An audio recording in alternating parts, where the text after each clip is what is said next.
आवाज़ welfare association की मरकज़ क़यादत इमरान सईद ज़मान जमील हमरा हैदराबाद इस्लामाबाद ट्रांसफार्मर से फटने वाले ऑयल से झुलस कर शहीद होने वाले 16 साल जुनैद शाह के घर पहुंच गए। आइए चलते हैं आगे इस रिपोर्ट में।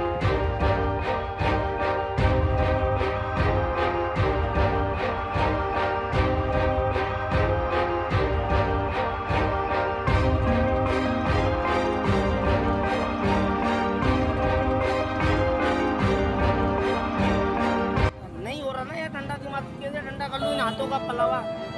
तुम्हारी औलाद जाए और ऐसे जवान औलाद चले कैसे ठंडे हो जाओगे तुम लोग यार, ये बताओ।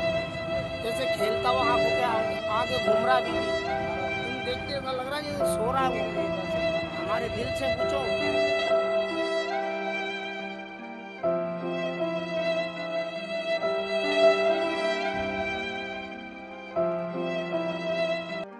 दरअसल जुम्मे का दिन था, नमाज के बाद का टाइम, ज़्यादा 6 का टाइम हो रहा था, 5 साढ़े 5 का।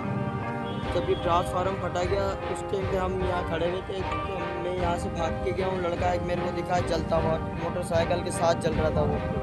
उसको वहाँ से उठा के हमने एक साइड में किया, उसको मोटरसाइकिल पे लेके भागे। फिर मैं आगे गया हूँ, तो आगे जाके मुझे लड़के ने बताया कि रजत भाई तुम्हारा भाई भी है। मैं पीछे मील में गया हूँ तो मेरा भाई नाली में गिर चुका था। उसको नाली में से निकाल के मैं खुद लेके भागा हूँ सिविल एमरजेंसी में लेके गया हूँ। तो वहाँ ले जाने की क्या, वहाँ पे ले जाके लिटाया है, तो वहाँ पे तो इतना आलम जुड़ गया कि हर आदमी सियासत जमाने के लिए वहाँ खड़ा हो गया। वहाँ तस्वीरें खींची जा रही हैं, कोई ट्रीटमेंट नहीं दिया जा रहा।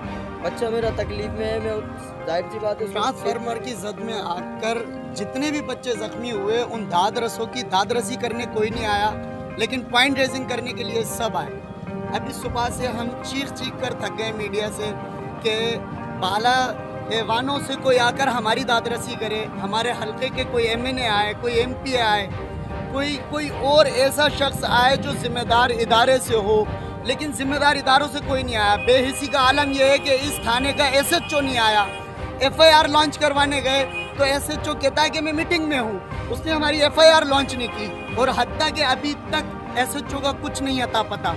हम कहाँ जाएं, किससे जो है इंसाफ मांगे, हमें बताया जाए। अब ये मेरा बड़ा भाई है, वो हमारे दिल का टुकड़ा था, हमारी गोदों का खिलाया हुआ था यार। कोई उस दुख का मदावा कर सकता है, कोई जान का कसास दे सकता है, मुझे बताया जाए। अगर कोई जान का कसास दे सकता है तो वो अपने बच्चों की जान देना। हमारे पास जो है अपने हवारी के हवाले से भेज रहा है, तरह तरह की ऑफरें दे रहा है। सब डिवीजन उसके बारे में आप कौन सी अमली पैदा करेंगे? क्या बस मेरी हर मुमकिन कोशिश ये है कि मैं उसके ख़िलाफ़ सबसे पहले FIR लॉन्च करूं।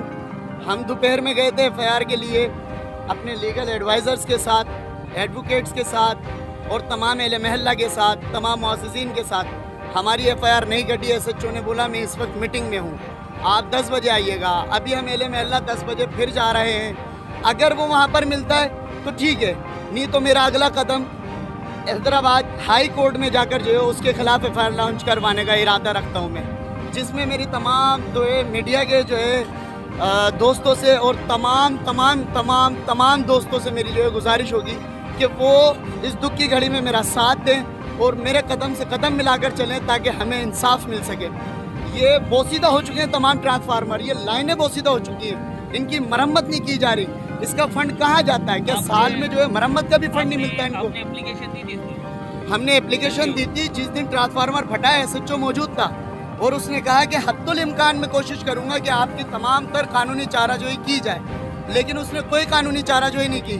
मुझे तो लग रहा है ये वापडा और पुलिस का गठजोड़ है, जिसकी वजह से न वापडा यहाँ आ रही है न पुलिस यहाँ आ रही है। शायद इन दोनों का ही गठजोड़ है, इनके ज़ेरे एहतमाम ही ये सारे काम होते हैं।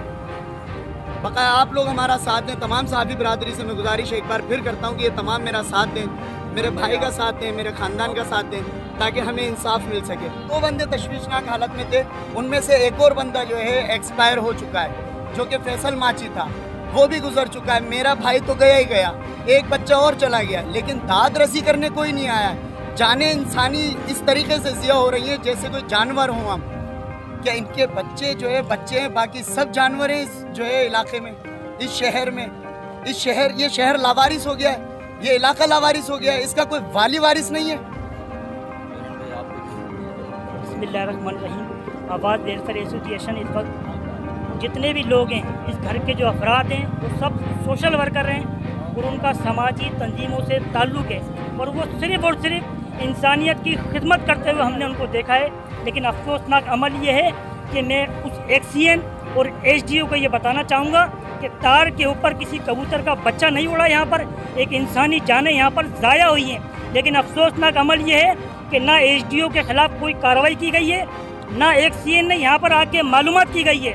और यहाँ के तारों का, ट्रांसफार्मर का सबको मालूम है, बल्कि पूरे हैदराबाद शहर को मालूम है कि किस तरीके से ये सिस्टम डैमेज हो चुका है। लेकिन अफसोसनाक अमल है कि हम सिर्फ तस्वीरों में लगे हुए हैं, हम सिर्फ सोशल मीडिया पे लगे हुए हैं, हम सिर्फ बातों में लगे हुए हैं। खुदारा इनके साथ खड़ा होना चाहिए और खड़े होने का मकसद नहीं कि 4 फोटो खिंचवा लिए या 10 मिनट की 5 मिनट की वीडियो बनवा ली और हम खड़े हो गए। इनके साथ अदालतों में खड़ा होना चाहिए और आवाज़ वेलफेयर एसोसिएशन अदालत में इनके साथ जाने के लिए तैयार है, फरियादी बनने के लिए भी तैयार है और इनके साथ वकीलों के जो मामला हैं उनके लिए भी तैयार है। बल्कि आवाज़ वेलफेयर एसोसिएशन का एक एक कारकुन, हमारी जो बहन यहाँ पर जो समाजी रहनुमा है या ये जो भाई हैं, ये भी सोशल वर्कर हैं, इनके साथ शाना बशाना खड़े होने के लिए तैयार हैं। बल्कि ये जिस फोरम पे बोलेंगे, जैसी मदद बोलेंगे, हम इनके साथ तैयार हैं। लेकिन मेरे ख़ास तौर पे उन हमारे प्यारों से जो यहाँ पर इस वक्त रहते हैं, उन हमें मेरी दरख्वास्त है कि खुदारा इनका हौसला अफजाई करें, इनके साथ खड़े हों शाना बशाना। इनको अकेला और इनको लावारिस समझ के आप अपने बच्चों को लावारिस कर रहे हैं। खुदा न खास्ता अगर ये नाकानी आफत किसी और पर आई तो शायद पत्नी कोई बर्दाश्त कर सके या ना कर सके। अल्लाह सबकी औलादों को महफूज रखे।